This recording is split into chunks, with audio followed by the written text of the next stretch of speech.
Meanwhile, Ontario marking a milestone overnight. The province has now administered more than 2 million COVID vaccine doses, but the Ford government now facing the added challenge of growing hesitancy about the AstraZeneca shot and what to do with leftover vaccines at the end of the day if people aren't showing up for their appointments. Can you put your hand on your pickup bag? Yep.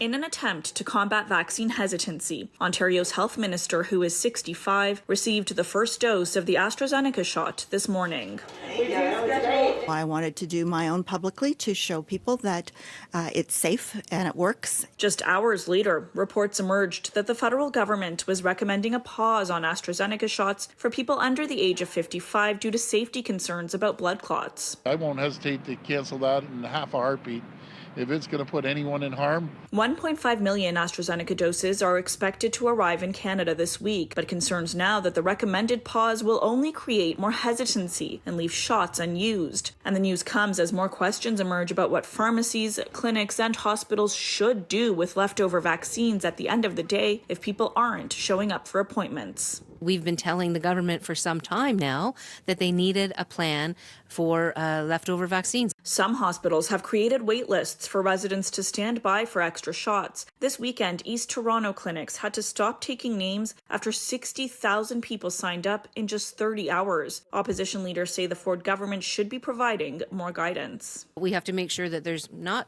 a lot of leftover vaccines in the first place, but that they're distributed in a way that makes sense in terms of people who are at highest risk. What has happened for the most part is that it is hospital workers, frontline caregivers that are receiving any excess vaccines. The Ministry of Health tells us public health units and vaccination clinics have been directed to fill last-minute cancellations with people who are identified as priority populations per the province's 3-phase rollout. The City of Toronto tells us it is using the provincial booking system and has no means of creating waiting or standby lists at this time. They add no vaccine doses are going to waste, but as new vaccination clinics open in Scarborough and North York, a number of appointments remain open, even after the city expanded eligibility from those 75 to 70 and older. Please go out and get vaccinated. The quicker we can get vaccines into people's arms, the quicker we can get the economy back up and running.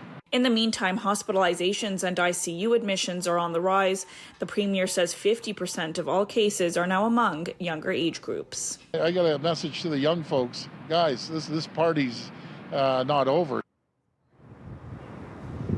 The province tells us 77% of residents 80 years of age and older and 40% of residents aged 75 to 79 have received at least their first dose. And one other note, the education minister said today the delayed March break is still a go despite the spike in cases.